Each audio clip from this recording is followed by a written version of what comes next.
vamos a empezar con lo que es diabetes, ¿ok? Ahora sí. ¿Cuáles son los términos que necesitamos aprender, que vamos a aprender durante esta clase? Durante esta clase vamos a ver secreción de insulina, acuérdense de eso, sensibilidad a la insulina, ¿ok? Cómo capta la glucosa en nuestro cuerpo, cómo saca la glucosa en nuestro cuerpo y por lo tanto el metabolismo propiamente de la glucosa. Siempre van a ver conmigo fisiología, fisiopatología y luego ya van a ver la farmacología. Si fuera pura farmacología, nos tardamos 40 minutos en la clase y ya, ¿sí? No tiene caso. Y no más les voy a estar hablando en chino.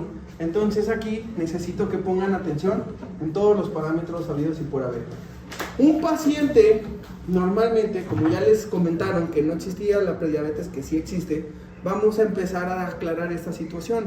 Primero, lo que me gusta entender aquí, o que me gusta hacerles entender, son los valores normales que van a encontrarse para los valores de la glucosa, ¿ok? La glucosa tiene 3 patrones, acuérdense, la glucosa oral en ayuno, perdón, la glucosa en ayuno, nada más. Luego tenemos la hemoglobina glucosilada y tenemos la curva de tolerancia oral a la glucosa, ¿sale? Entonces vamos a empezar con el primer parámetro. El primer parámetro sería la glucosa de ayuno. ¿Por qué se llama glucosa de ayuno? Porque necesitamos que tenga un ayuno el paciente entre 8 y 10 horas de ayuno, ¿ok? ¿Cuál es la explicación lógica de un ayuno entre 8 y 10 horas? Si yo me tomo la prueba de glucosa antes de las 8 horas, no estoy dando pie a que mi glucosa se alcance a meter a la célula. Si me la pongo después de las 8 horas, va a activarse algo que se llama gluconeogénesis. ¿Qué es la gluconeogénesis? Es la formación de glucosa a partir de ácidos grasos. ¿Por parte de quién? Del hígado, ¿ok? Vamos a pensarlo así. Vamos a dar la fisiopatología rápida del hambre. ¿Qué pasa con el hambre? Para empezar, tenemos el páncreas.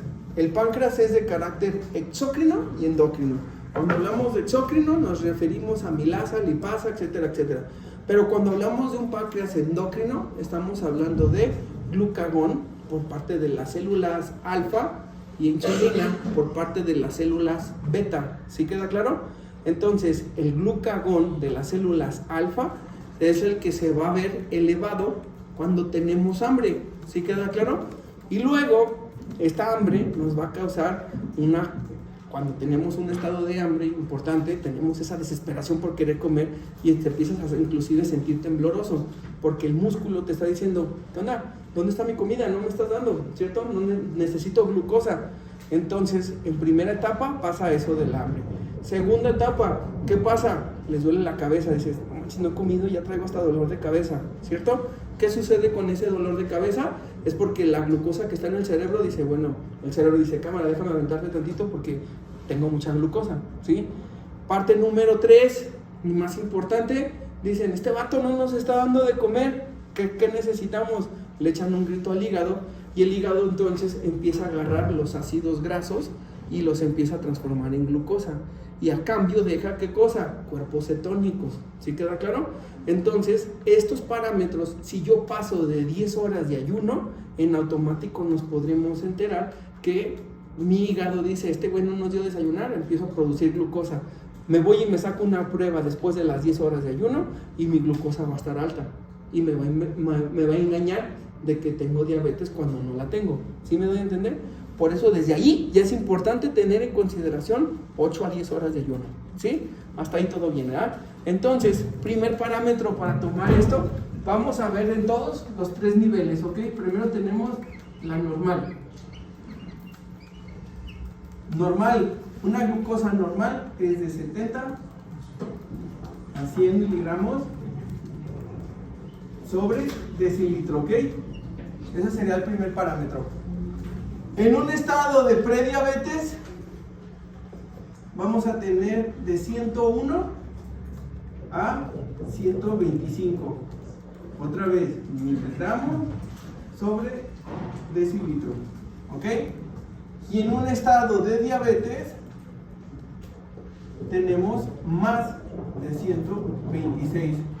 miligramos sobre decilitro. ¿Ok? Hasta aquí se entiende el primer parámetro. Está perfectamente comprensible, ¿verdad? Supongo. Ok. Ahora bien, de estos niveles que estamos viendo aquí, me pueden servir dos cosas. Una, los doctores normalmente te sacan este estudio y dependiendo de este te van a pasar al siguiente. En mi caso particular, yo ya los mando directo a que se saquen también el de la hemoglobina glucosilada, ¿sale? La hemoglobina glucosilada es hemoglobina glucosilada fracción A1C, ¿ok? Y esta hemoglobina glucosilada, como les digo, nos va a dar fracciones o resultados en porcentaje, ¿ok? ¿Qué es la hemoglobina glucosilada? En la hemoglobina que está en los cuerpos M y globina, ¿se acuerdan de eso? Tenemos las porfirinas y ahí hay un pedacito muy especial que se llama fracción A1C, que es donde se capta la glucosa, ¿ok? Es la forma en la que el eritrocito capta la glucosa porque no tiene núcleo, no tiene captadores, no tiene entrada más de otra forma, ¿ok? La hemoglobina A1C entonces te dice el porcentaje de glucosa que capta, ¿sí queda claro? Entonces estos valores se van a hacer así. Tenemos primero el normal. El normal, acuérdense, todo lo que esté por debajo de 7.5, ¿sale? ¿Sí o no? ¿Sí o no? Sí. Ok, entonces, eso es un no, muy bien. Ay, luego les digo que yo me equivoco y ustedes no me corrigen. 5.7, dislexia, ¿ok? Pero bueno, ok. Luego tenemos que es la prediabetes, que la prediabetes va de 5.6 a 6.5%, ¿ok? Y la diabetes de 6.5 para arriba. ¿Sí queda claro? Entonces, hasta aquí ya llevamos 2 parámetros de 3 que vamos a estar revisando, ¿sí? Entonces, el último valor que se nos va a hacer es, acuérdense que les digo que es el de la curva de tolerancia oral a la glucosa, ¿sale? Este de aquí que estamos viendo, estamos hablando de 3 niveles también. Ahorita les voy a decir en qué consiste este. Primero quiero que entiendan los valores, luego la lógica del por qué estamos viendo esto. Un valor normal vamos a tenerlo por debajo de 140 miligramos sobre decilitro. Una persona con prediabetes vamos a tener de 140 a 199, ¿ok? Miligramos sobre decilitro. Y la diabetes va a ser arriba de 200 miligramos sobre decilitro, ¿ok? Hasta aquí no creo que haya dudas, ¿cierto? Muy bien. ¿Qué queremos saber con esto? Muy bien. Si se fijan, el paciente siempre le vas a pedir este valor y este valor. ¿Por qué? El primer valor te va a indicar siempre en el paciente cómo lo vas a acomodar. Supongamos que al paciente lo mantienes con un 101, 102 de glucosa, ¿sí? Entonces va a entrar en el nivel de que está un chocolate Carlos V, de que tenga diabetes, por ejemplo, o que tenga prediabetes, o que esté sano, dependiendo del paciente. Cuando estamos en las orillas, me refiero. Si tiene 100, 101, pues ya puede estar pasando para acá. Pero imagínense que el paciente entonces llega con ustedes a la consulta con los resultados de 124. Estaba un chocolate Carlos V, ahora sí, de ponerse en diabetes. ¿Sí me doy a entender? Entonces, en este punto, ¿sí? Podemos pensar en que o es diabetes o coincidió de que en ese ratito le saliera bajita o como sea. Te queda la duda, es a lo que voy, ¿sí? Entonces, si ustedes le toman a un paciente una glucosa en ayuno y ya te sale 250, dices, ah, no, sí tiene diabetes, ya no hay ni cómo moverle, ¿sí queda claro? Pero de todas formas, se pide la hemoglobina glucosilada, porque sí o no te ayuda a hacer el diagnóstico, ¿ok? O sea, eso es sí o sí, ¿ok? ¿Por qué? Porque ya podemos entender en dónde te va a dar el parámetro. Por ejemplo, si mi paciente salió en 125 y dices, bueno, todavía alcanza a estar en prediabetes, pero te sale una hemoglobina glucosilada de 6.5, entonces dices, no, si es diabetes. ¿Sí me doy a entender? ¿Por qué? Porque por lógica tú ya vas a entender que este paciente que está en 6.5 anda manejando más o menos los 130, 150 de glucosa, ya no más por lógica. ¿Sí queda claro? Acuérdense de esto porque los pacientes son tramposos de repente. ¿A qué me refiero con esto? Los pacientes, cuando tienen consulta, por ejemplo conmigo los viernes, en este caso, dicen, me voy cuidando desde el lunes, ya le voy bajando, no como, le bajo el refresco, etcétera, etcétera, para que cuando lleguen conmigo, lleguen con la glucosa bajita. Lo que no cuentan es que yo les pido también este estudio, ¿sale? Y en este estudio que estamos viendo aquí, es el que te da el valor de 3 meses atrás. No hay forma de que lo modifiques una semana antes, ¿sí? Entonces, cuando ya llegan aquí, yo realmente me fijo si o no están en descontrol. Para cuestiones de diabetes, o sea, del diagnóstico como tal, con 2 de estos tengo. Pero si todavía me queda la duda entre estos, mando a sacar esta curva de tolerancia oral a la glucosa. Mejor conocido como el que le hacen a las embarazadas, ¿sí? Así es como la gente lo conoce. Entonces, ¿en qué consiste el que le hacen a las embarazadas? Es una curva, por eso se llama curva de tolerancia oral a la glucosa. En este caso en particular, tenemos esta curva que les acabo de decir. Entonces, en esta curva es una gráfica, ¿ok? Que para acá van a ser miligramos y para acá va a ser el tiempo. Dependiendo la curva que se pueda pedir o que se tenga que pedir, son de 2 tipos: la minutada o al minuto 0 y 120, ¿ok? Nada más así. ¿A qué me refiero con esto?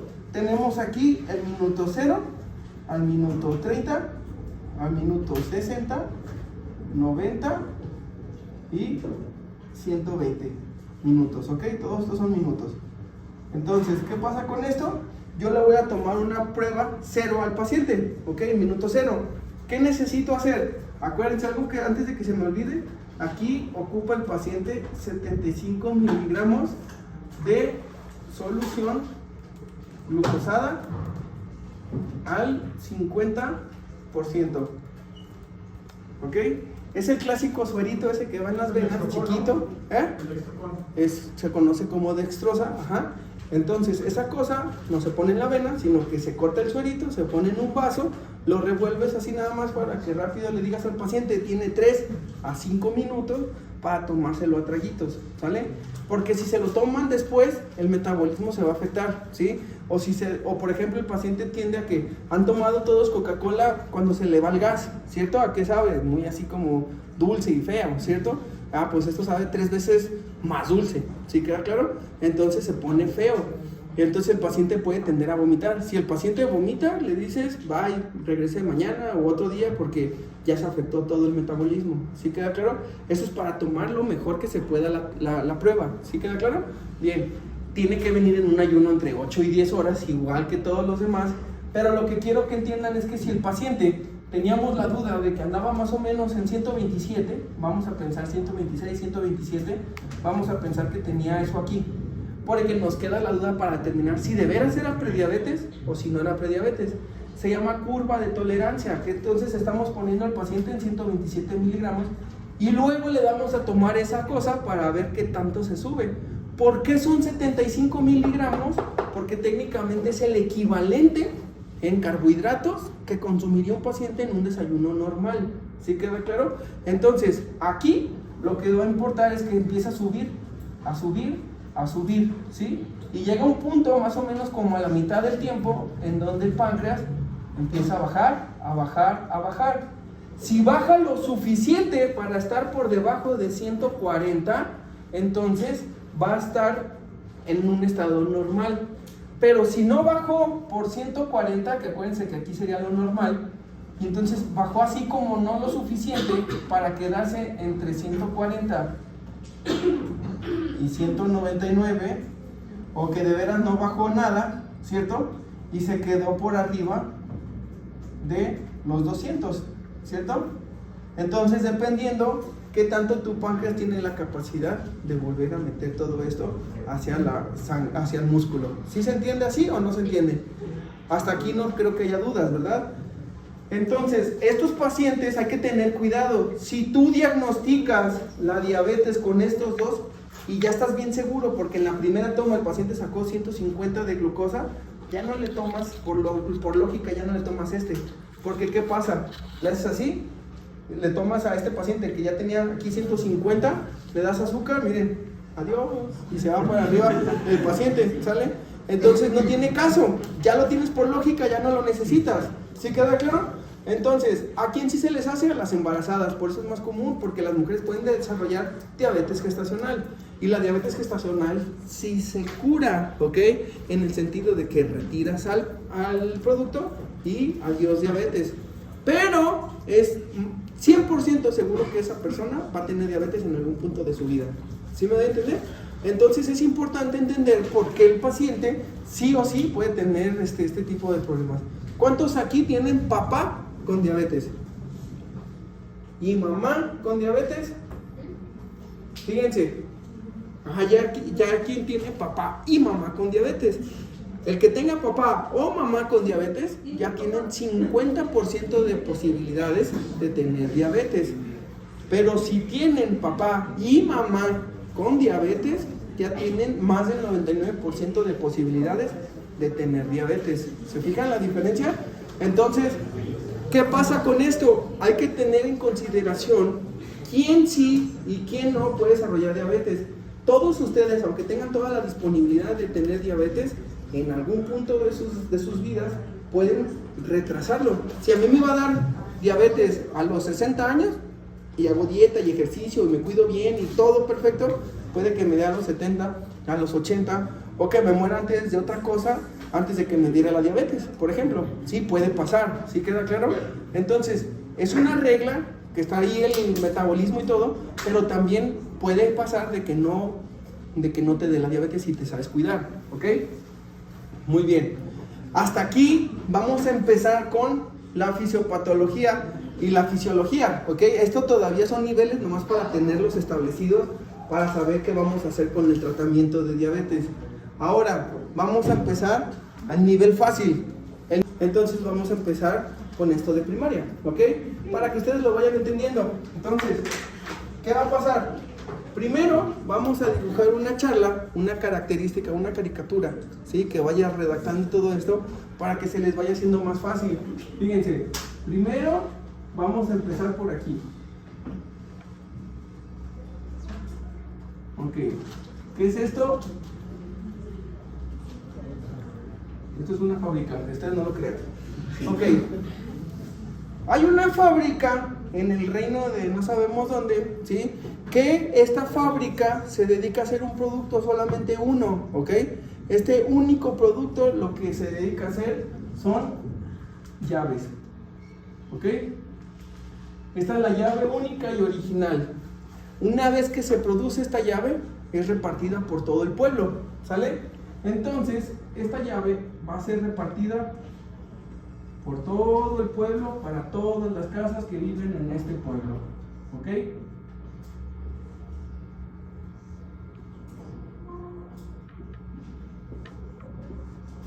Muy bien. Esto con la finalidad de que los habitantes de dichoso pueblo puedan vivir felices dentro de sus casitas, ¿ok? Entonces van a vivir aquí, así, ¿sale? Si esto lo ponemos en consideración y nos ponemos un poquito más específicos, vamos a determinar entonces que aquí adentro hay trabajadores también que están sacando la chamba de estas llavecitas, ¿vale? Entonces, estos trabajadores también tienen un papel funcional en la parte de la fisiología. Estamos viendo lo normal que ocurre con la diabetes, ¿ok? Con la glucosa, perdón, normal. Entonces, vamos a ponerles nombre, ¿ok? En este caso, si se fijan, si ya le ponemos nombres a estos personajes, podemos entender que esto de aquí es el páncreas. Esto de aquí es la célula beta del páncreas. Por lo tanto, esto de aquí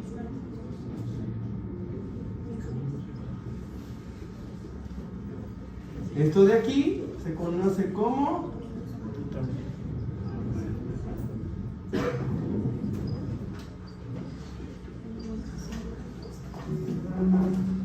aquí, las personitas. Y esto de aquí se conoce como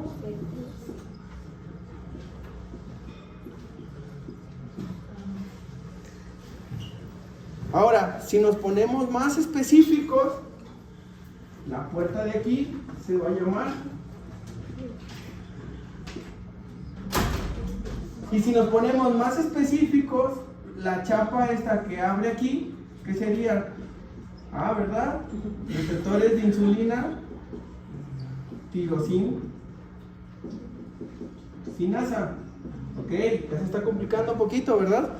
Entonces, hasta aquí vamos a ver la diferencia y vamos a entender tanto a la secreción de insulina como a la sensibilidad a la insulina. Y para eso necesitamos tener un orden mental de lo que está sucediendo.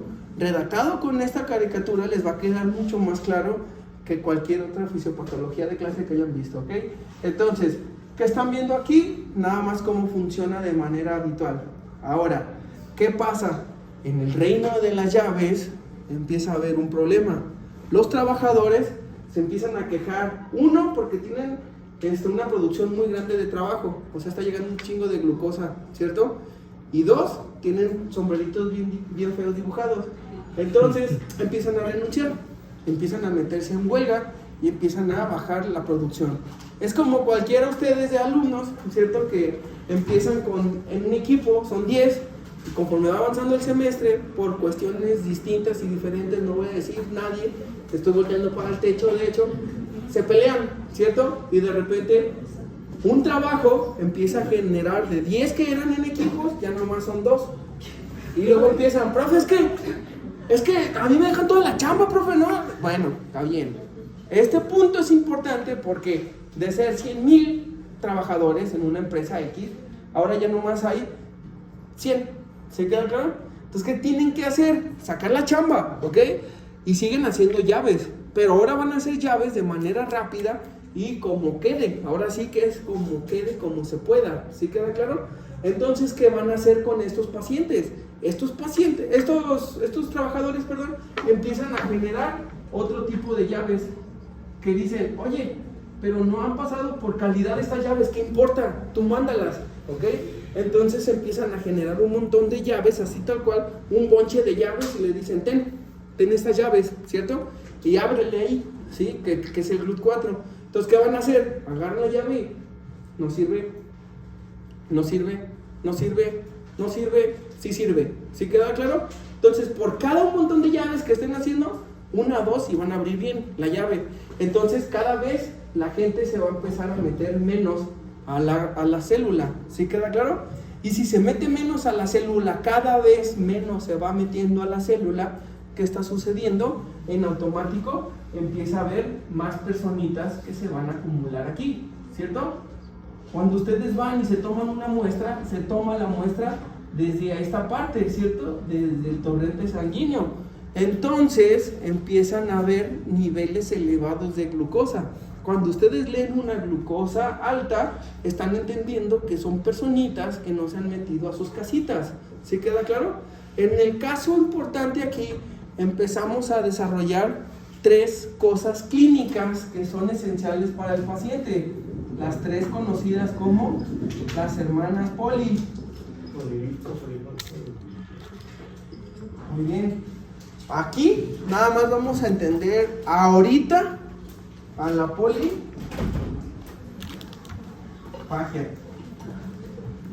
O sea, comer mucho, ¿sí?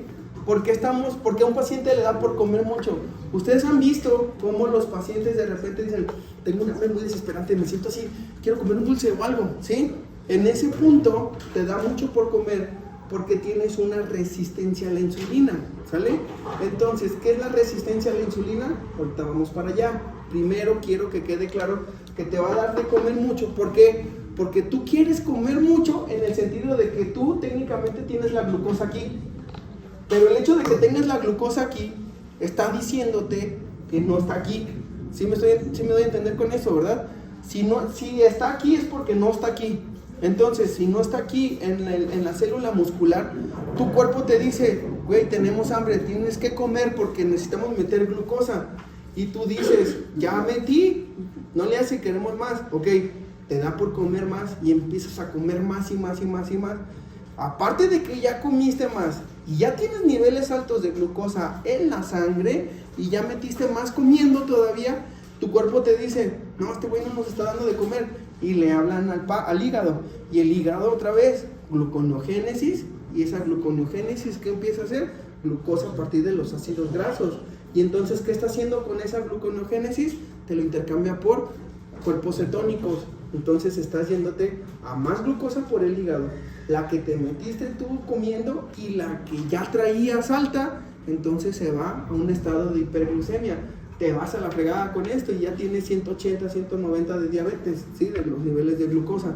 Entonces dices, ok, tengo mucha glucosa, ¿qué tengo que hacer? El riñón la empieza a orinar, ¿sí queda claro?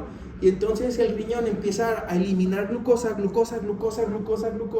y en el momento que está orinando la glucosa, entonces ¿qué pasa? La glucosa, que al rato lo vamos a ver de todas formas, la glucosa jala al sodio, el paciente cae en hiponatremia, el sodio que se jala agua, y por lo tanto te dan un chingo de ganas de orinar, ¿sí queda claro? Entonces tenemos poliuria. Y el hecho de que estés orine, te va a hacer que te lleves a una deshidratación. ¿Por qué? Porque el sistema renina-angiotensina-aldosterona te dice, güey, activa la hormona antidiurética. Se activa la hormona antidiurética, ¿y qué sucede? Que te va a dar sed. Tomas agua, y entonces estás tome y tome agua. Y tenemos polidipsia, ¿cierto? Entonces ya tenemos polifagia, poliuria y polidipsia. Estos pacientes, cuando tienen las tres gemas del guante de Thanos de la diabetes, en automático dicen, no, ¿saben qué? Estoy raro porque estoy orine y tengo mucha sed y tengo mucha hambre. Se lo dicen a alguien, que ese alguien ya escuchó en el radio que así se diagnosticaba la diabetes, va y se checa, y entonces el paciente debuta con diabetes teniendo 180, 200, 300 de glucosa. Porque acuérdense que en sus primeras etapas la diabetes es silenciosa. ¿Se queda claro? Ustedes están acostumbrados a tener 130 de glucosa en algún punto de su día por la hiperglucemia que hay después de comer. Entonces esos no lo sienten. Puede que ustedes tengan, o puede que su paciente esté en 130 todo el tiempo, que ya es un nivel de diabetes. Van y hacen su corajito fuerte o su sustito y dicen, ay, no, es que yo tuve un susto bien fuerte y me dio diabetes del susto. No es eso, ya traías eso, pero no lo habías manifestado porque no lo sentías. El sentirlo lo sientes a partir de los 400 de glucosa, 300, y ya es cuando te empiezas a sentir mal, que es cuando vas a parar al hospital. Los otros que alcanzan a diagnosticarse la prediabetes es en el momento que tú vas y te checas así aleatoriamente y te sale con que ya traes 101, 102, 105 de glucosa. ¿Ven que se entiende o no se entiende así?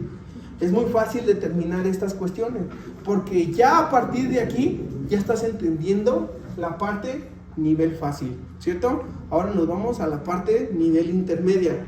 Vamos a ver juntos qué está pasando en este sector personita, ¿ok?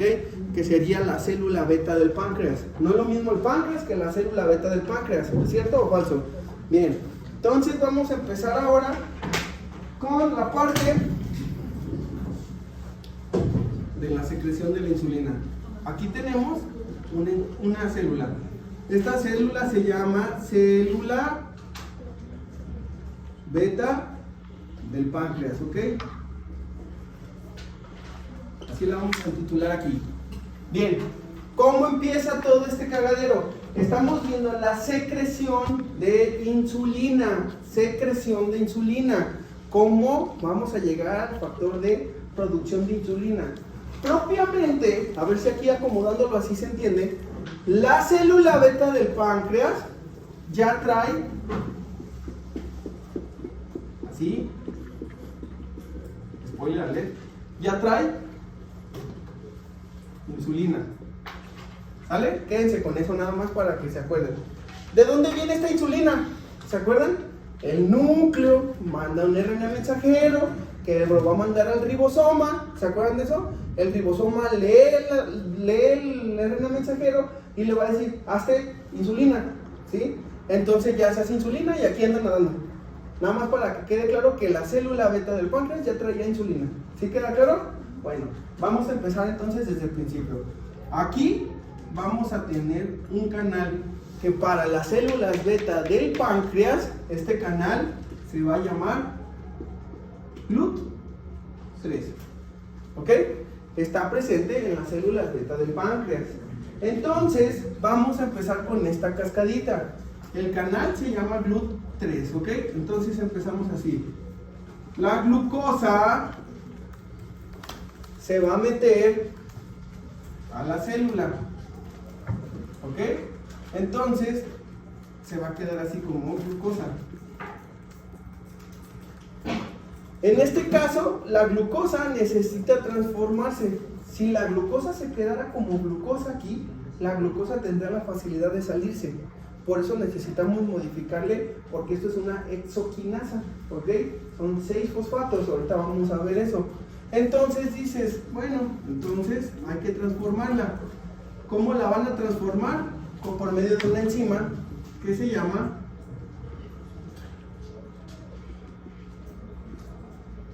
glucoquinasa. La enzima de la glucoquinasa o glucosa 6-fosfato deshidrogenasa transforma a la glucosa ¿en qué cosa? Glucosa 6-fosfato, ¿ok? Entonces, como ya les enseñaron en bioquímica y los atormentaron con eso, entonces dices, ¿para qué me sirve todo esto? Es porque la glucosa 6-fosfato después se va a cambiar a algo que se llama fructosa. Cabe mencionar que aquí me voy a saltar unos pasos, porque es fructosa 1,2-bifosfato, que luego pasa a fructosa 2-bifosfato, ¿cierto? Que es precisamente el bifosfato que necesitábamos para que se convirtiera, después de todos esos spoilers que no nos cabrían en el pizarrón, si necesitaríamos otra clase, se convierte finalmente ¿en qué? Piruvato. 2 moléculas de piruvato. Esto, jóvenes y jóvenes, se llama como glucólisis. Rompemos la glucosa para destruirla y sacarle el piruvato que estaba en el centro del caramelo Tutsi, ¿cierto? Ok, aquí este piruvato, ¿qué pasa? En sus muentecitas empieza de bajito a más fuerte, en música de el rap del ¿cómo se llama? Del ciclo de Krebs.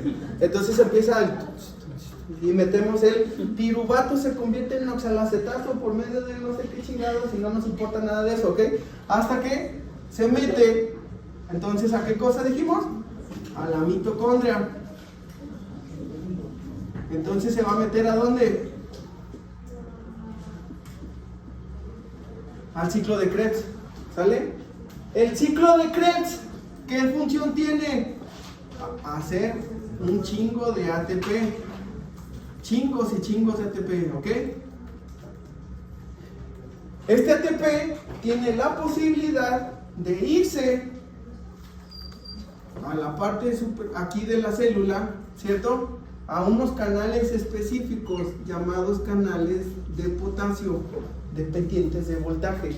Y su función principal es que este potasio, este ATP que se hizo, le va a dar en la torre a este canal cerrando los canales de potasio. ¿Qué sucede cuando activo estos canales de potasio? Acumulo potasio aquí, activando entonces el potencial de membrana, ¿sale? Esto se empieza a hacer negativa la célula dentro de este camino y en automático, ¿qué pasa aquí? Fíjense, se abren otras compuertas. ¿Cuáles son estas compuertas? Los canales de calcio. El calcio, en su versión bolitas, ¿ok? Ingresa aquí, ¿sale? Empieza a ingresar aquí. ¿Y qué van a formar? Algo que se llaman vacuolas, para empezar a encapsular a la insulina que ya se encontraba previamente aquí. Entonces, ya grabó aquí a la insulina, ¿sí? Ya la tiene capturada. Ahora, ¿qué sigue? Exocitosis, o sea, viaja esta vacuola hacia la orilla de la célula y en automático, ¿qué hacen? Empiezan a liberar a la insulina aquí, ¿sale? ¿Y a dónde va a viajar esta insulina? Muy bien, al torrente sanguíneo. Entonces es la forma en la que la insulina ya agarra camino y carretera para irse a todas las células. Esto que estamos viendo hasta este punto se conoce como secreción de insulina. ¿Sí queda claro? ¿Qué es la secreción de insulina? Es la capacidad de la célula beta del páncreas para activarse y generar un camino para poder entonces secretar la insulina que vaya a viajar directamente al torrente sanguíneo. Ahora díganlo sin llorar. No se crean. Entonces, ¿qué está pasando hasta aquí? ¿Todo bien? ¿Se está entendiendo bien la clase? Muy bien. ¿En dónde vamos? Hasta este punto, en este dibujo, usted se encuentra aquí. Acaba de salir la glucosa, la insulina, perdón, en el torrente sanguíneo. ¿Sí o no? Bien. Hasta aquí, como les había comentado, vamos a encontrar algo. Cuando mi páncreas ya no está funcionando porque los trabajadores están yendo al carajo, entonces empieza a disminuir esto. Y se acuerdan que les dije que había un aumento de todas estas llaves deformes, ¿cierto? Esto se conoce como hiperinsulinemia compensatoria.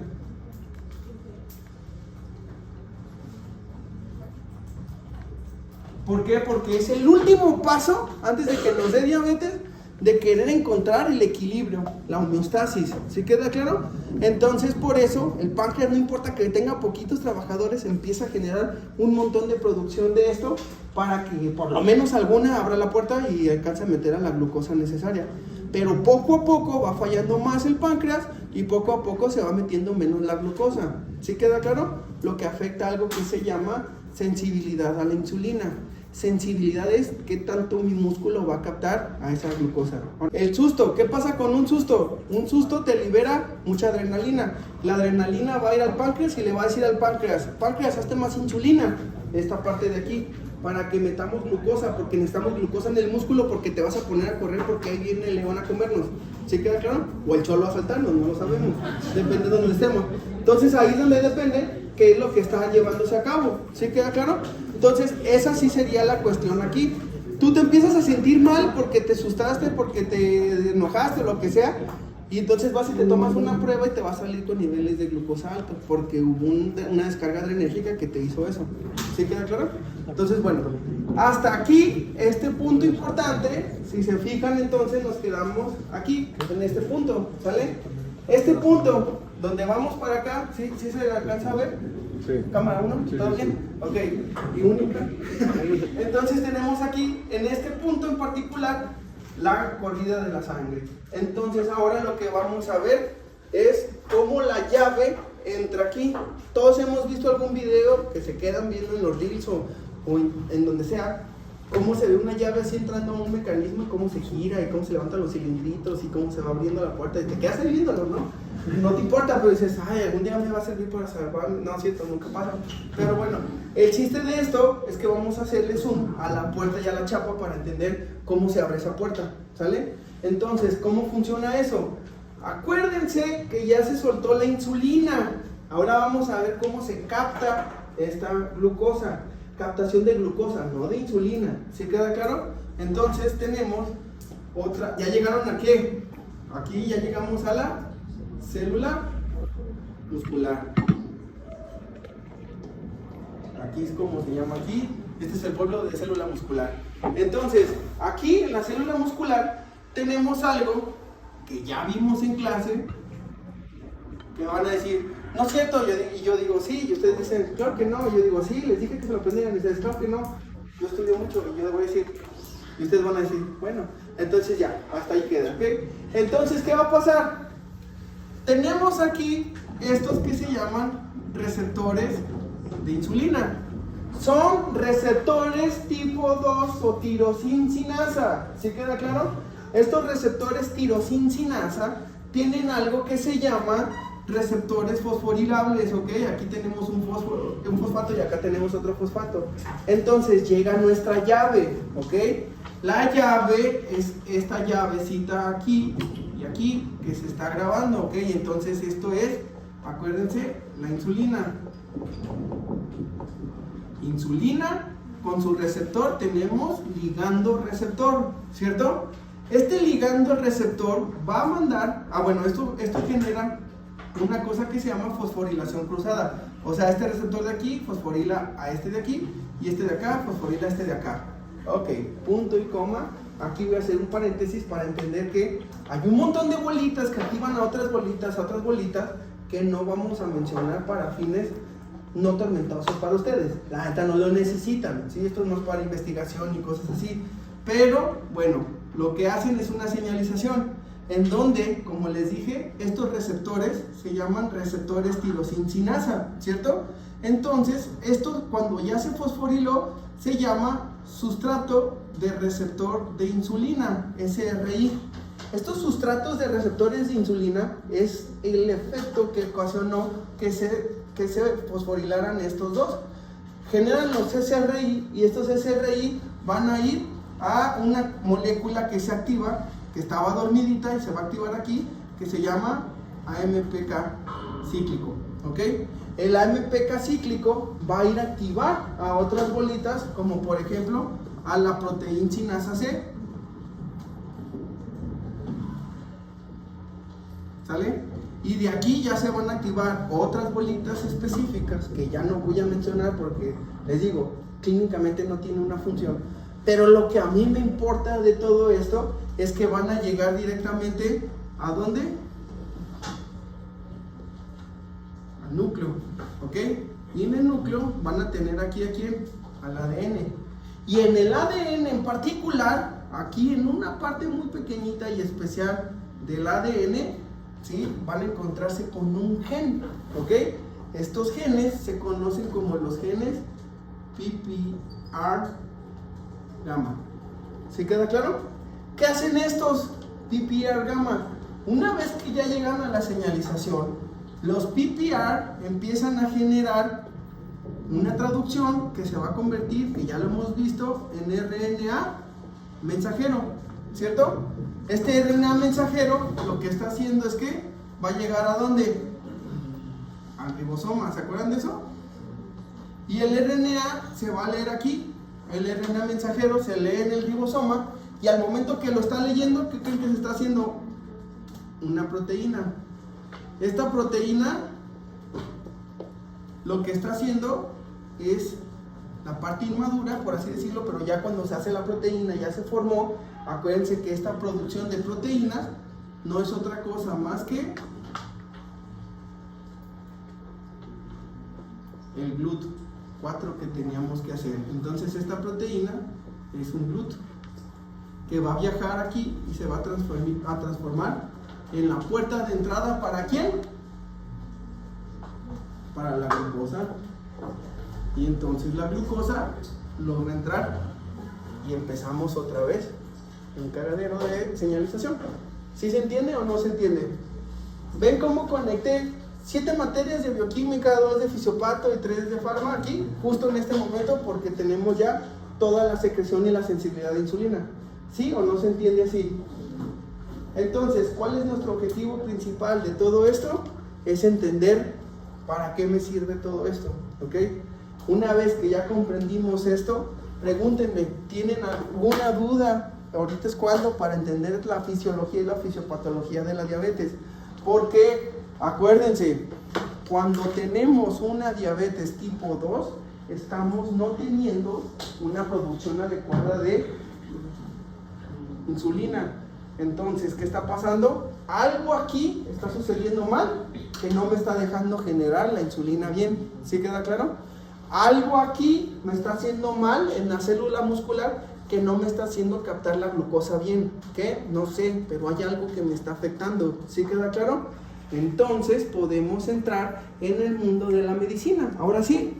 Entonces no es necesariamente que la célula, o bueno, aquí en la célula beta del páncreas, no es que haya algún efecto en la glucólisis, ¿verdad? Como lo de glucosilfosfato, por la insulina. Bueno, por la enzima. Sí puede. Puede ser por eso o por otros factores. Ajá, exactamente, sí puede. Aquí algo muy importante, por ejemplo, en la diabetes tipo 1 es conocida como diabetes infantil. La diabetes infantil afecta a los niños porque es diabetes tipo 1. ¿Y qué tiene la diferencia de la tipo 2? La 1 no hay insulina. Háganle como quieran, estas se van autodestruyendo, todas estas células beta, y por lo tanto no hay producción de insulina. ¿Ok? ¿Qué necesita un niño con diabetes tipo 1? Inyectarse llavecitas, ¿cierto? Inyectarse llavecitas. Todos los demás, que es diabetes tipo 2, hay más tipos de diabetes, pero aquí nos vamos a enfocar en diabetes tipo 2 y 1.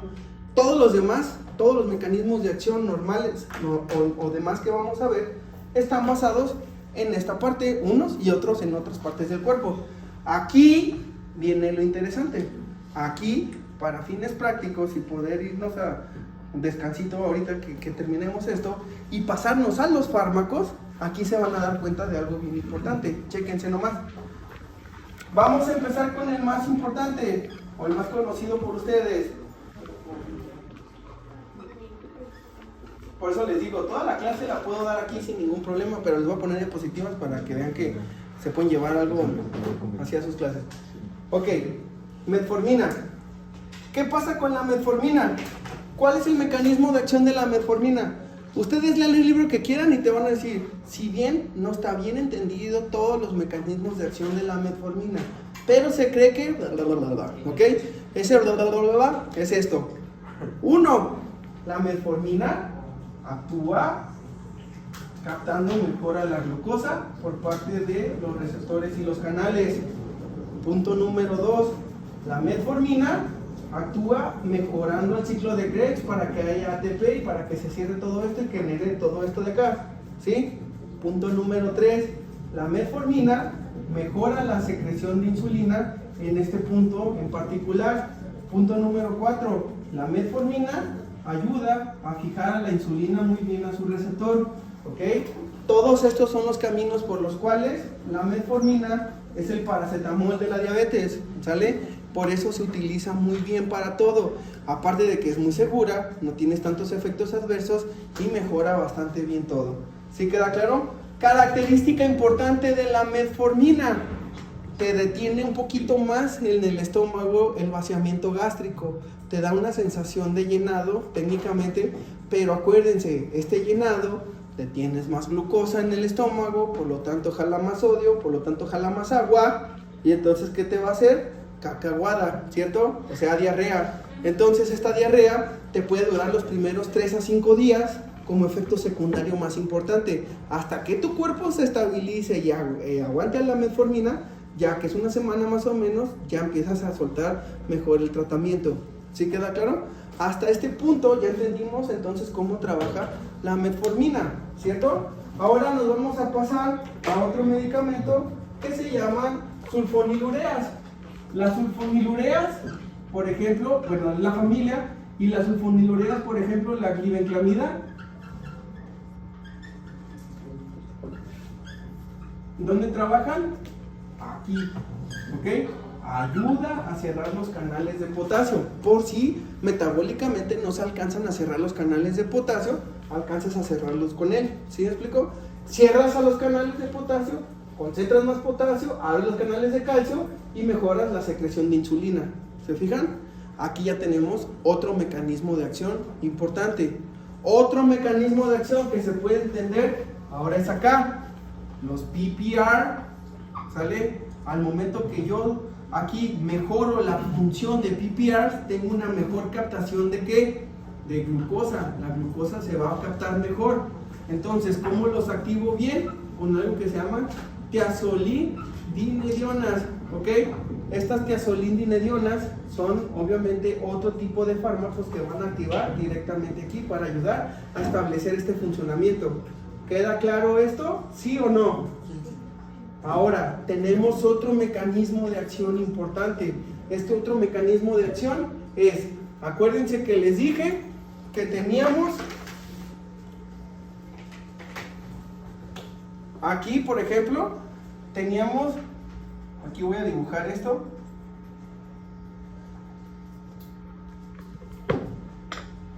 Me salió. Ok, entonces, en el estómago, fíjense bien, otro mecanismo de acción de otro tipo de fármacos para la diabetes. Fíjense hasta este punto como para la diabetes tipo 2, nuestro objetivo es secretar insulina. Siempre es exprimir al páncreas lo más que se pueda, ya sea aquí o ya sea acá, captando mejor a la glucosa, ¿cierto? En eso se está centrando todos estos tratamientos. Ahora bien, vamos a ver otro mecanismo de acción. Otro mecanismo de acción es conocido como las incretinas.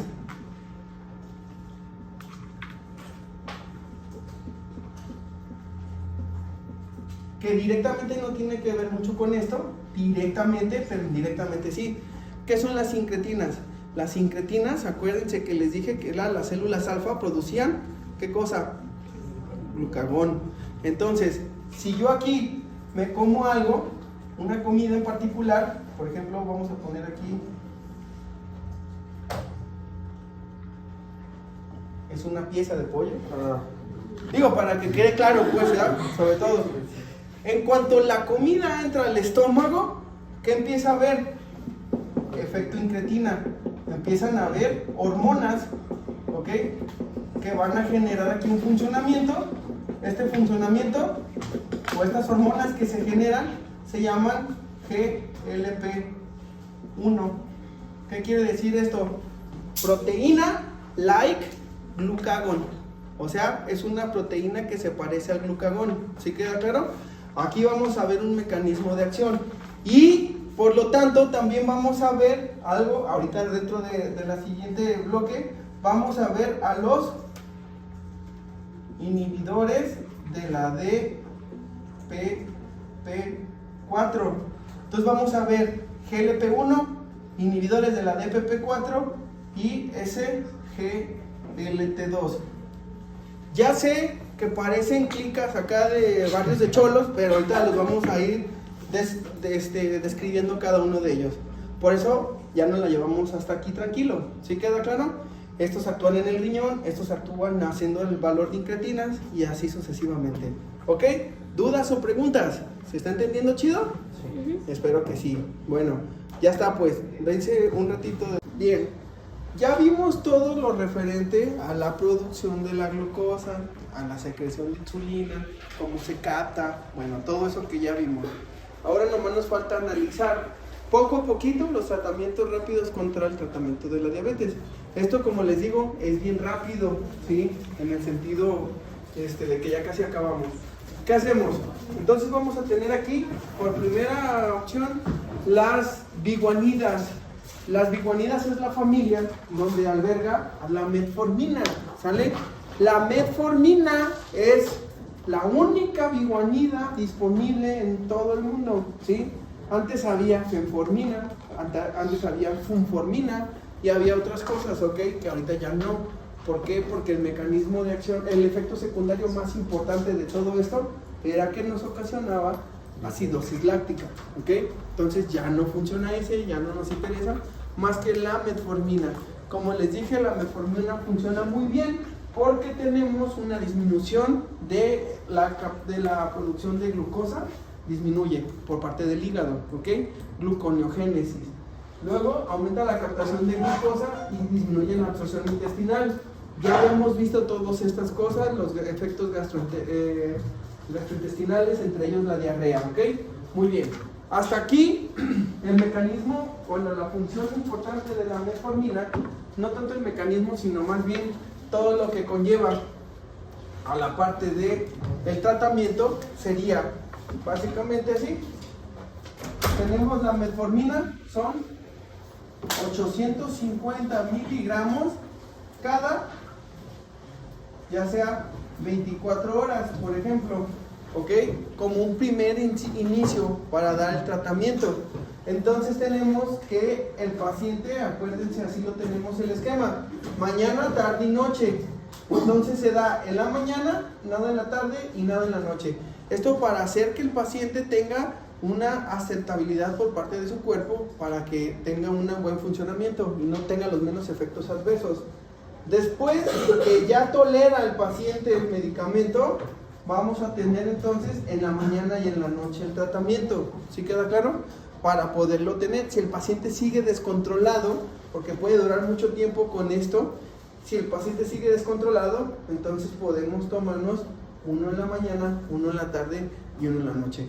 Casi nunca los pacientes se acaban el medicamento, se toman el medicamento en la tarde por el pobre apego que tienen, ¿ok? Pero bueno, esto lo vamos a dejar para después. Hasta aquí tenemos entonces el tratamiento de la metformina. ¿Dudas con este?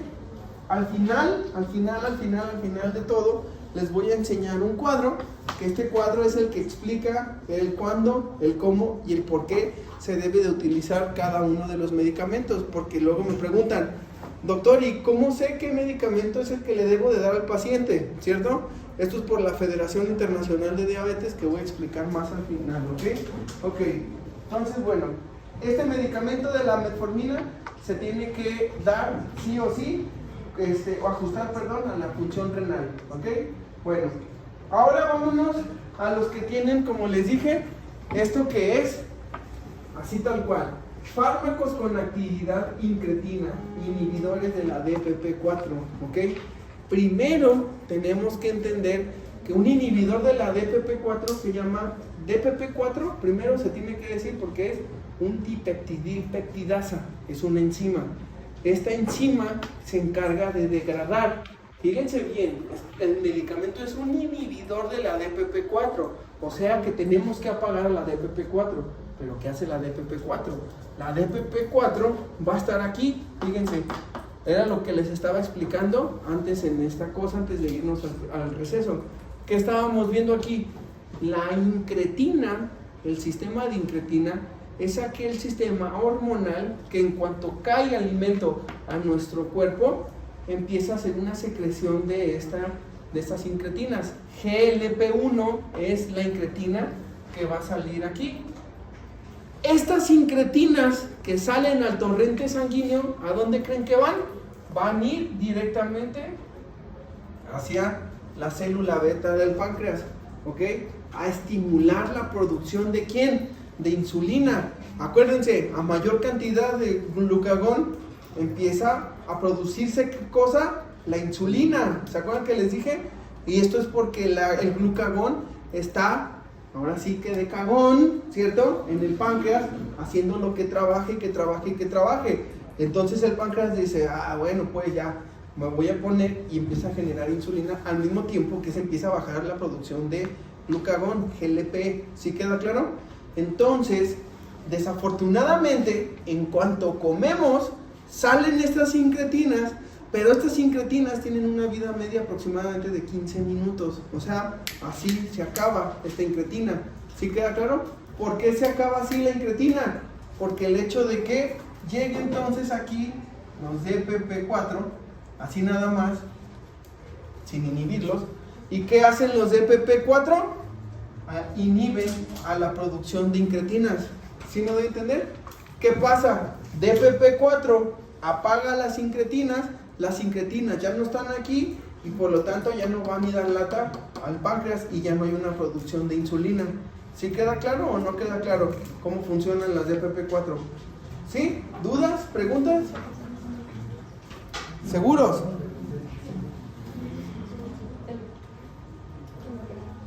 A ver, quiero saber, ¿sí o no? ¿Todo bien? ¿Continuamos entonces? Ok. Entonces, si se fijan, mecanismo de acción de los inhibidores de la DPP4. ¿Qué quiero decir con los DPP4? Le pongo una I latina aquí. Entonces es inhibidor de la dipeptidilpeptidasa 4. Si yo tengo apagada la dipeptidilpeptidasa 4, ¿qué estoy haciendo? Aquí voy a apagar, esta producción de degradación, obviamente, y entonces dejo que las GLP-1 sigan haciendo su función de ¿qué? De ir al páncreas a estimular la producción de glucosa. ¿Sí o no me doy a entender con eso? Bien, entonces ya tenemos el funcionamiento de los inhibidores de la DPP4, ¿ok? Check. Ahora, estos inhibidores de la DPP4 no producen hipoglucemias, son muy dóciles con eso, no van a poner mal al paciente. Entonces, ¿contra quién están contraindicados, Los pacientes porque pueden desarrollar pancreatitis, ¿ok? ¿Por qué? Porque están chingue el páncreas, ¿ok? Si yo pago a la DPP4, hay un montón de GLP-1 y el GLP-1 está ahí, dando y dando lata, ¿cierto? Y eso va a generar que el páncreas se inflame y te pueda dar pancreatitis. ¿Sí me doy a entender con eso? Ok, entonces eso sería. Ahora, si se fijan, tenemos un montón de presentaciones. El que más común se utiliza para estos DPP4 sería el Trayeta, por ejemplo, o el Yanumet. Son de los más conocidos, ¿ok? Junto con sus combinaciones y todo. Porque hay medicamentos como, por ejemplo, este que es sitagliptina más metformina. O sea, 50 miligramos de sitagliptina y 1000 miligramos cada 12 horas. ¿Sí se fijan? Así es como pueden encontrarse este medicamento. Entonces depende mucho. Yo prácticamente no utilizo los de DPP4, casi nunca los uso, ¿ok? ¿Por qué? Porque hay otras opciones. Ya dijimos, las guías internacionales de diabetes te dicen que depende el sapo, es la pedrada, ¿ok? Porque si lo ves con varo le pides cosas chidas, si no lo ves con varo le vas a pedir cosas de pobres. Dice la guía de práctica clínica, no lo digo yo, ahorita lo van a ver. Entonces, ¿por qué dicen eso? Así de fácil le tienes que decir al paciente, ¿tiene varo? Para saber cómo le vamos a ajustar su plan de Diabetes Care, porque de Diabetes Plus, perdón, porque sí es importante entenderlo. Fíjense, estamos viendo aquí ahora análogos del GLP-1. ¿Qué son los GLP-1? Se los acabo de explicar aquí. El GLP-1 es una incretina que van a ir a colocar hacia que vayan a estimular la secreción de insulina por el parte del páncreas. Entonces, ¿qué van a hacer? Hay una cosa muy interesante de esto. Acuérdense, ¿qué les dije que significaba GLP-1? Protein like glucagon, ¿cierto? Entonces, esta proteína parecida al glucagón, ahora, esta es humana, porque nosotros la generamos propiamente en nuestro cuerpo. Pero, si yo me pongo inyectada desde afuera, ¿qué está pasando? Esta inyección que me estoy llevando hacia afuera, desde afuera, tenemos que es sintética, ¿cierto? ¿Y qué pasa que sea sintética? Como es un análogo es una analogía, algo que se parece a algo, ¿cierto? Esto que se parece a esto. Entonces, en este caso, las incretinas, las dibujo así como en bolitas, para que se entienda que estas bolitas, en general, son iguales a las del GLP-1 que ya les había explicado, con la diferencia de que estas GLP-1 sintéticas no son degradadas ¿por quién? Por la DPP4, por eso duran más tiempo en nuestro cuerpo. Ya ven que les dije que la humana duraba 15 minutos, esta sí puede durar mucho más tiempo. ¿Sí queda claro? Esto es importante para determinar algo muy importante de esto, que es nada más y nada menos que los GLP-1 que están aquí nunca se deben de combinar con DPP4 porque pueden matar de una hipoglucemia al paciente, ¿ok? Salvo unas circunstancias que ahorita vamos a ver. ¿Sí queda claro? Pero un paciente más o menos bien le puedes dar hipoglucemias importantes. ¿Por qué? Porque estás evitando que se genere un producto donde vas a generar mucho GLP que puede darle en la torre tanto al páncreas como dar hiperglucemias muy grandes, ¿sale? Digo, hipoglucemias muy grandes. Ok, tenemos una duda. ¿Sí entiendes, no? Ajá. El DPP4 inhibe al GLP-1. Lo Pero, apaga. ¿por qué? Lo ¿Solamente degrada. cuando ya hay suficiente o de una lo degrada? De una lo degrada. En cuanto está saliendo, lo está degradando. Por eso dura 15 minutos en nuestro cuerpo. Porque rápido va a tener afinidad para la degradación. ¿Cuál es el Solamente por objetivo? fisiología nada más. Ajá. ¿Cuál es el objetivo? Apagarlo para que dure más Si dura más estimula más a ¿Sí? Ok. Vientos. ¿Dudas, preguntas de eso? ¿Todo bien? Muy bien. Entonces, ¿cuál es el funcionamiento importante de los GLP-1? Fíjense, tenemos, estimula la secreción de insulina, ya les dije por qué, ¿cierto? Y disminuye la capacidad del glucagón, porque si mi cuerpo dice, ya hay glucagón, ¿para qué hago más? ¿Sí queda claro? Ok. Retrasa el vaciamiento gástrico. Este es uno de los efectos secundarios más importantes benéficos que tiene este medicamento, porque retrasa el vaciamiento gástrico. El paciente tarda mucho en vaciar su estómago y por lo tanto el paciente se siente lleno. Y una característica importante de los GLP-1 es que el paciente siente asco y aberración, así le da todo, mucho náusea, por ver la grasa, ¿sí queda claro? Entonces, él piensa en unos tacos de tripita y se va y se guacarea prácticamente. Eso te ayuda a bajar de peso, ¿ok? Por eso dice aquí que disminuyes el apetito porque te sientes lleno y te das con la grasa, entonces empiezas a bajarle, ¿sí? Disminuye la producción de glucosa por el hígado. El hígado empieza a bajar su producción también de gluconeogénesis, ¿ok? Y todo esto va en beneficio, pero también en maleficio, porque ¿qué creen? Se salió de control un TikTok de una tipa que dijo que había un medicamento que era mejor que una cirugía bariátrica y la gente se fue en chinga a comprar ese medicamento. ¿Qué pasa con ese medicamento? Este medicamento lo que hace es que lo sacaron de contexto, porque te dicen así, las guías te dicen, está indicado para pacientes con obesidad. Entonces, obesidad grado 3, ¿cuánto sería el 5% de 180 kilos en un paciente? Sería aproximadamente 9 kilos. ¿Ok? Entonces, este medicamento GLP-1 sí ha bajado al paciente y sí te puede decir que por mes puede bajar hasta 9 kilos al paciente. Entonces, si te dicen, tómate esta medicina que te baja 9 kilos de peso, por supuesto que la gente iba a correr a comprarlo. ¿Sí me explico? Yo tengo sobrepeso, entonces, si yo me pongo ese medicamento ahorita, en este momento, no me baja ni 2 kilos. ¿Por qué? Por el porcentaje de grasa, porque apenas yo estoy en sobrepeso, pero los pacientes con grado 3 de obesidad, pues obviamente lo bajan un porcentaje más grande. ¿Sí me doy a entender con eso? Entonces, hay que tener en cuenta esa sacada de contexto. Sí te ayuda bastante bien, pero bajo las circunstancias necesarias. Por eso hay guías de práctica clínica internacionales que te van a enseñar a sacar toda esta onda. Bien, ¿cuál es el fármaco? ¿Qué? No tiene nada que ver. Este es para la diabetes exclusivamente. Porque aquí lo que sí se utiliza, fíjense cómo es. Fíjense, tenemos dos. Este sería el Trulicity, y tenemos el Oncepic.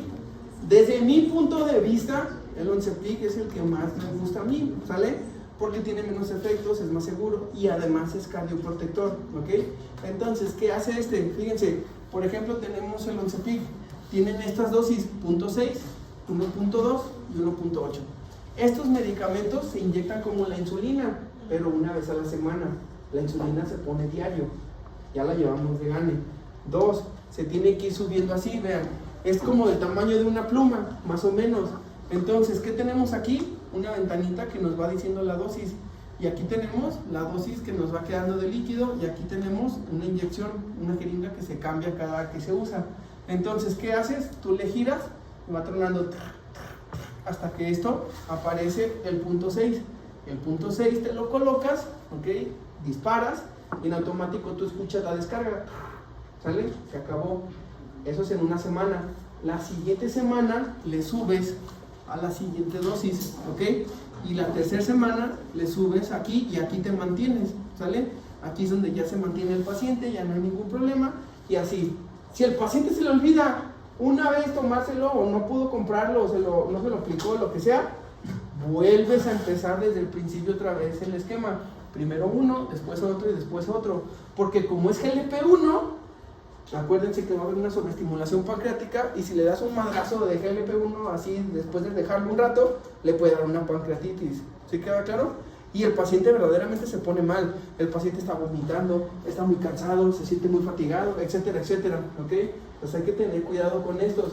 Este medicamento, en el Diabetes Plus, está en el paquete más caro, porque este sí cuesta más o menos 8 varos. Entonces imagínense, 8,000 pesos al mes, ya es algo.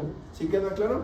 Más, ahorita vamos a ver los que siguen para combinar todos estos. Vean cómo ya la diabetes se va convirtiendo en los que sí tengan dinero, ¿cierto?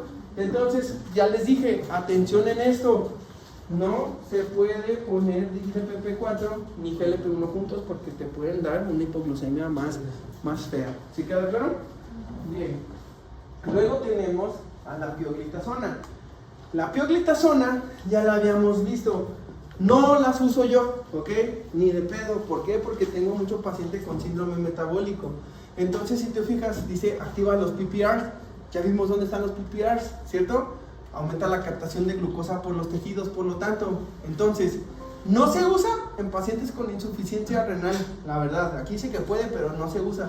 No es un fármaco de primera elección, porque si no conoces las guías, ve lo que pasa. Aumenta el riesgo de insuficiencia cardíaca. Aumenta las fracturas distales en mujeres porque necesitan más calcio. Y las mujeres, si de por sí tienen más predisposición a tener osteoporosis, sube de peso al paciente y yo lo que quiero es bajarlo porque tiene diabetes, mejoro la resistencia. Edemas periféricos, edema macular, ¿ok? Y aparte está contraindicado pues en pacientes que tengan insuficiencia cardíaca y otras cosas como insuficiencia renal y cosas así, ¿no? Bueno, entonces en este punto, ¿dónde está el trabajo de eso? ¿Dónde lo estamos viendo? Acuérdense que aquí está el vean. Entonces va a activar aquí en los PPR, tiazolindinediona, y capta mejor la captación de glucosa, ¿sale? Eso sería el mecanismo de acción de esos medicamentos que realmente no se utilizan. Váyanse guardando todos los medicamentos que voy diciendo para que vean cómo tiene una relación cuando lo combinas para el tratamiento y para que sepas qué medicamento le tienes que dar a qué paciente. Ahora nos pasamos a estos que son los glucosúricos. ¿Qué me refiero yo con que sean glucosúricos? Los glucosúricos es tirar glucosa por la orina, ¿cierto? Entonces, chéquense. Como ya no hay espacio. Ok, voy a borrar esto de las polis, ya sabemos qué son y para qué sirven y cómo se interpretan, ¿verdad? Eso ya se entiende. Ok. Aquí lo que voy a dibujar a continuación es esto. Vean. ¿Sí sé qué saben? No se puede, no se puede. Supuse, pero yo te ayudo. Cámara. Gracias. Entonces, ¿qué pasa aquí? Tenemos entonces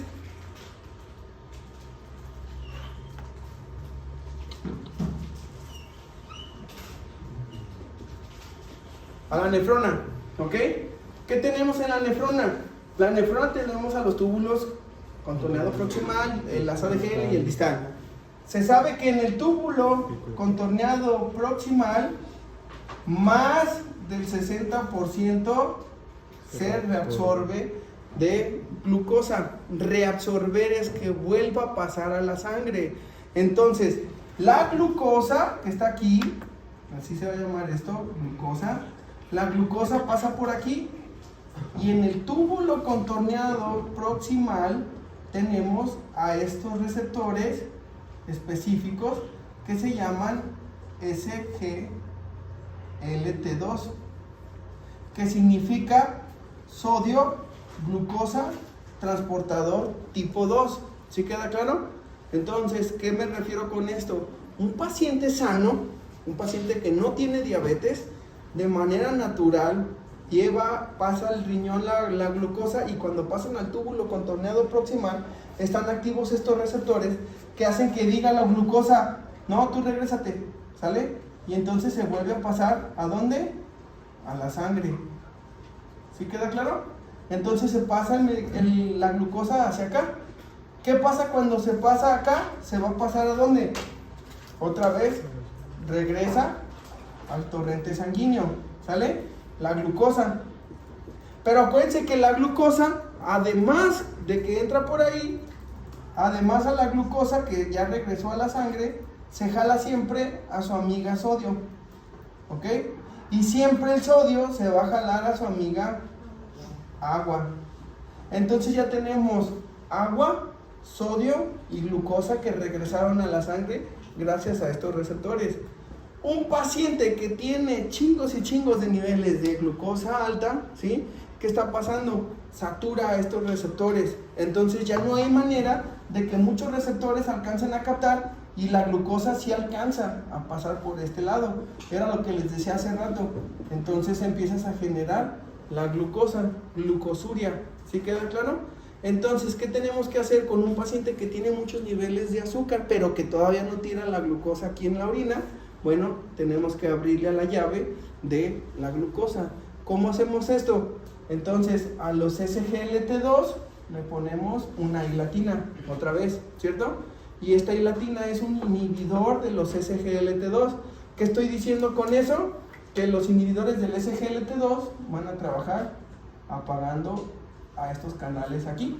Si yo cierro estos canales, en automático la glucosa ya no pasa para acá. ¿Sí queda claro? Y entonces le estoy abriendo la llave para que se tire chingos y chingos de glucosa por parte de la orina. Un paciente que usa estos medicamentos de dapaglifosina, empaglifosina y todos estos que vamos a ver ahorita, que son SGLT2, tienen que tener glucosa en la orina en un examen de orina.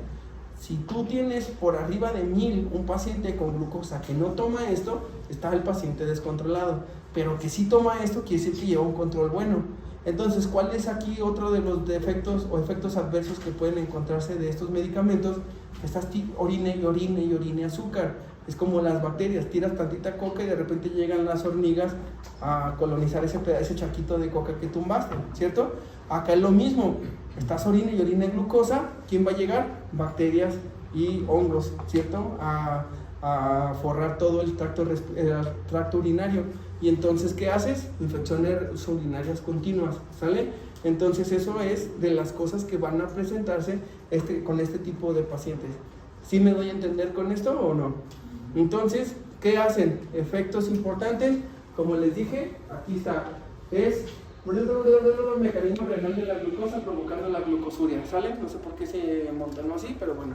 Ok, ¿dudas o preguntas de esto? Entonces, fíjense algo muy importante. Tiras glucosa, tiras agua, tiras sodio, entonces generas mejor un funcionamiento renal. El funcionamiento renal hace que se active el metabolismo, y el hecho de que se esté activando el metabolismo, ¿qué te está dando a ti?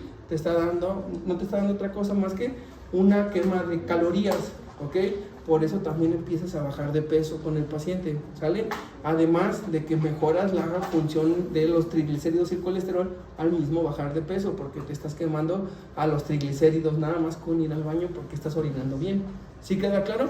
Entonces, todo esto, además, tiras glucosa, tiras sodio, por lo tanto tiras agua, tiras volumen. Al perder volumen, ¿qué mejoras? La presión arterial. Entonces también mejora muy bien la presión arterial.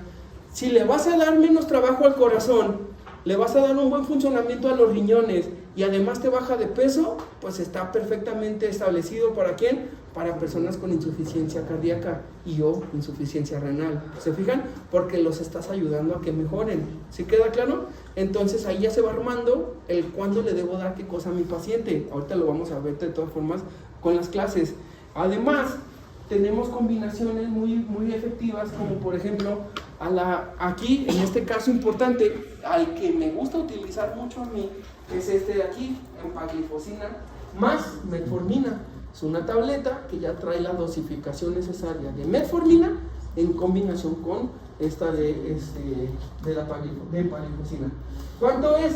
12.5 por parte de la empaglifosina, que es lo mismo, el mismo mecanismo de acción, pero mucho más seguro que la DAPA o la canaglifosina, ¿ok?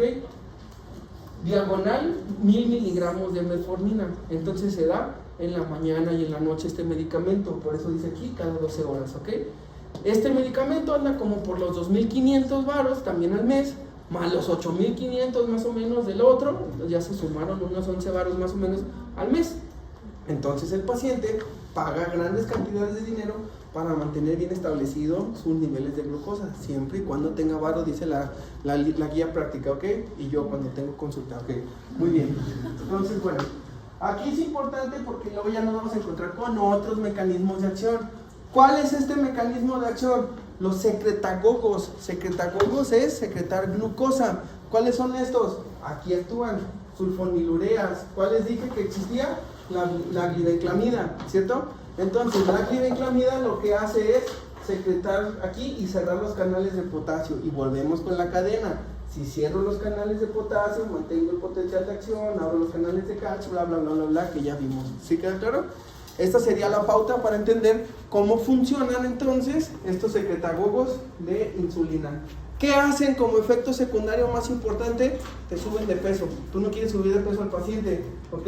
Entonces pueden afectarte en filtrado glomerular y puedes tener alergias más comunes, ¿ok? Eso, yo tampoco soy de los que suelo dar este medicamento, pero bueno, si no queda de otra, pues los empiezas a dar. Hay otros, todos los que terminan en secretagogos, terminan cerrando los canales de potasio de distintas formas, ¿ok?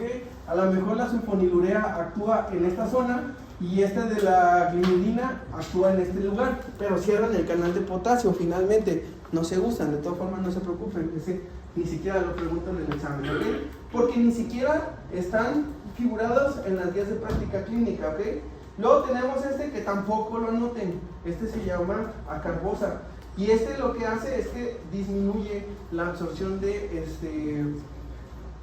¿cómo se llama? De ácidos grasos y de todo eso, se me fue el nombre, bueno, de glucosas, ¿ok? En el estómago, en el intestino, pero no se recomienda usar tampoco, ni siquiera figura tampoco en los tratamientos específicos contra la diabetes. ¿Dudas o preguntas hasta aquí? ¿Todo bien? ¿Queda claro entonces ya cada uno de los mecanismos de acción? Entonces ya tenemos, ahora sí, metformina. Así, repasito rápido. Tenemos el de la metformina. ¿Cómo funciona? Mejorando la secreción, retrasando el vaciado gástrico, ¿cierto? Captando mejor la glucosa, etcétera, etcétera. Sulfonilureas, número 2. ¿Cuál tenemos? Cierra los canales de potasio, bla, bla, bla, bla, bla, bla. ¿Cierto? Ya. Número 3. ¿Cuál tenemos? GLP-1. Te da muchos niveles de GLP-1, entonces van y secretan mejor la función del páncreas, ¿ok? Número 4. IDPP-4 inhiben a la dipeptidilpeptidasa, dejando que los secretagogos duren más en la sangre y que estos secretagogos vayan y funcionen mejor en el páncreas para secretar mejor insulina, ¿cierto? SGLT2 trabajan en el túbulo contorneado proximal, absorbiendo o evitando la reabsorción de glucosa y por lo tanto de sodio y por lo tanto de agua, bajando el volumen, la presión arterial y la glucosa, ¿cierto? Ya tenemos todos los medicamentos específicos para la glucosa. Ya los cargué, ahora sí, su disco duro ya está lleno de información específica para la diabetes, ¿cierto? Ahora falta saber el cómo, el cuándo y el para qué, ¿cierto? Entonces, eso nos lo da la guía de práctica ubicada en esto, ¿ok? Esto está en el Diabetes Care. Si no me creen, ahí métanle, pónganle Diabetes Care 2023 y va a salir lo más actualizado. ¿Qué es esto de aquí? Bien, este es el algoritmo final y terminamos la clase de todo esto. ¿Qué es esto? Vean, primera línea, este cuadrito que vemos aquí dice First Line Therapy is metformin and otras cosas, ejercicio y dieta, ¿ok? ¿Qué te están diciendo? Están diciendo, no dejes por nada del mundo la metformina más la dieta y el ejercicio. Hashtag, los pacientes nunca te hacen caso con lo último, ¿cierto? Pero la metformina ahí está presente, ¿sí queda claro? Entonces por eso te dicen, ok, ya tienes la metformina y todo perfecto. Si no te sirve la pura metformina, que es con la que empiezas, y la hemoglobina glucosilada sigue alta, o sea, sigue por arriba del punto para llegar allá al control de los niveles que les enseñé al principio de la clase, entonces te dice, ok, tienes establecida una enfermedad aterosclerótica, tal cual, o sea, ¿a qué me refiero con aterosclerosis? Colesterol, triglicéridos, inclusive hipertensión, etcétera, etcétera, ¿sí? O un problema de una enfermedad renal crónica, ¿sí? Si tienes lo primero, o sea, que la enfermedad aterosclerótica predomina en este sentido, empiezas con ¿qué cosa? Un GLP-1, ¿sí queda claro? Este GLP-1 te dice aquí, con beneficio cardiovascular. ¿Cuál les dije que funcionaba muy bien?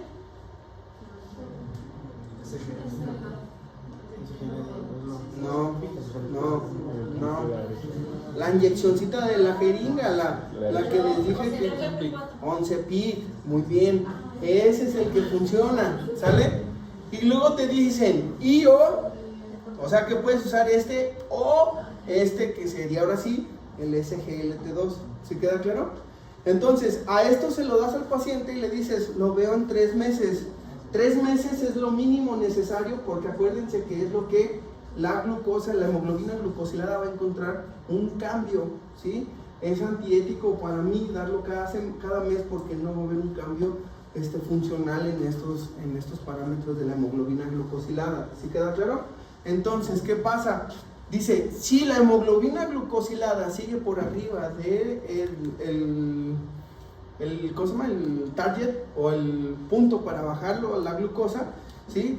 El objetivo, pues, entonces te dice, considera que puedes agregar otra clase de GLP-1 que no sea el 11-PIC, puede ser otro de otra marca, o puede ser que pongas un inhibidor de la DPP4, por ejemplo, o que pongas ya, si no te queda de otra, ahora sí te dice, bueno, pues, ponle insulina, ¿sí? Pero luego te dice, si no, dices, bueno, pues, ponle tiazolindinedionas, ¿ok? Los que trabajan en los PPRs que les dije. Y si no, te dicen, bueno, pues, ya ni modo, ponle sulfonilureas. Pero fíjate cómo la guía te dice que hasta el final uses estos. ¿Sí te fijas? Cuando llega mi paciente una consulta nueva, un paciente nuevo, entonces digo, siempre estoy con los dedos cruzados de que digo, ojalá que no tenga insulina, porque tengo todavía un rango amplísimo de poderle dar muchos medicamentos antes de empezar los tratamientos que ya les están dando acá. ¿Sí queda claro? En algunos casos que me dicen, no, tengo como un año apenas con la insulina, todavía puedo hacer algo por ellos, pero si no, ya no hay forma. ¿Sí queda claro? Luego tenemos aquí HF, que significa falla cardíaca, ¿ok? O problema de enfermedad cardiovascular crónica, enfermedad renal crónica. Si te dice que esto predomina sobre tu paciente, entonces puedes empezar con un SGLT2. Y ese SGLT2 te puede ayudar y puedes ajustarlo a la dosis si es que tienes problemas renales para tu tasa de filtrado glomerular. Te dice, si no, entonces dice aquí, evita las tiazolindinedionas, considera agregar otra clase que tenga un buen beneficio con la enfermedad cardiovascular, como los GLP-1, por ejemplo, o puedes usar el DPP4, o te dicen hasta el final otra vez, insulina basal o sulfonilureas, ¿ok? Ahora, te dicen, tu paciente nada más es metabólicamente sano, pero tiene obesidad, ¿ok? Entonces ahí te dicen, ok, entonces, bueno, no te creas, nomás tienes el puro problema de la diabetes. Todo está bien, todo está perfecto en el paciente. Por eso te dicen, ¿no tiene nada? No, ok, entonces dices, sin un problema de aterosclerosis o de enfermedad renal crónica, empezamos aquí. Si tu pedo es nada más bajarle la glucosa al paciente, entonces vas a empezar dándole DPP4, ¿sale? Inhibidores de la DPP4. Si tu hemoglobina glucosilada sigue por arriba del objetivo, entonces ya le puedes dar ese GLT2 o una tiazolindinediona. Y si no, entonces le vas a dar, si la hemoglobina sigue elevada, continúas con la adición de otros agentes que te pueden ayudar, listados aquí abajo. O sea, que le puedes dar o una sulfonilurea o ya le puedes dar insulina basal. ¿Se fijan? Ahora, esto es lo mismo. Si usaste DPP4 y no te funcionó, puedes empezar con GLP-1. Y si no, con CGLT2. Y si no tienes varo, te dan tiazolindinediona. ¿Ok? Entonces, ahora acá, si tu bronca es que el paciente sí tiene obesidad, entonces le vas a dar te dice necesidad para bajar de peso al paciente y promover la bajada de peso, empiezas con GLP-1 que tengan eficacia en el bajo de peso. ¿Cuál? El 11-PIC, que es de los mejores. O, aquí te dice I o SGLT2, se los puedes dar en combinación sin ningún problema. Mejoras todavía el peso del paciente, la presión arterial del paciente, el síndrome metabólico en general y además mejoras la glucosa del paciente. Entonces, aquí te lo da cruzado en el sentido de que si usaste GLP-1 y no te funcionó, entonces le das ese GLT2. Y si usaste ese GLT2, entonces le das GLP-1 y si no le das la combinación. Y si no te dice, preferentemente usa un DPP4 y si no, ya nomás dale acá sulfonilurea, tiazolindinediona y si ya no te queda de otra, así ya no, insulina, porque la insulina te sube de peso junto con la sulfonilurea. Y si está para el peso, pues ya no te queda de otra, pues ni modo, dale eso, porque también tiene diabetes. ¿Sí queda claro? Entonces, bueno, eso sería el tratamiento. Y luego, aquí es donde les digo que la guía de práctica es ojete. Ella te dice aquí, causes major that issues, quiere decir que si eres pobre y ni modo, ¿sí? Eso es lo que quiere decir, por los que no saben inglés. Entonces te dice, sulfonilurea, le vas a dar sulfonilurea, y si no te sirve, le vas a cambiar a tiazolindinediona. Y lo mismo pasa aquí, si le das tiazolindinediona, le vas a dar sulfonilurea. Tú vas al seguro o vas al hospital público y que llegas diciendo, ay, el doctor me dio metformina con glibenclamida, ¿sí? Porque el seguro te dice, yo no te voy a dar ninguna de estas caras, ni lo creas. te voy a dar lo más pobre que pueda porque hay muchos que tienen este problema y no tenemos dinero. ¿Sí queda claro? Entonces, ya con esto, aprendiéndose esto y aprendiéndose todo esto, ya pueden cobrar a 1,000 pesos la consulta sin ningún problema. ¿Sale? ¿Dudas o preguntas? Listo. Entonces esto fue todo por esta clase. ¿Sale? Nos vemos.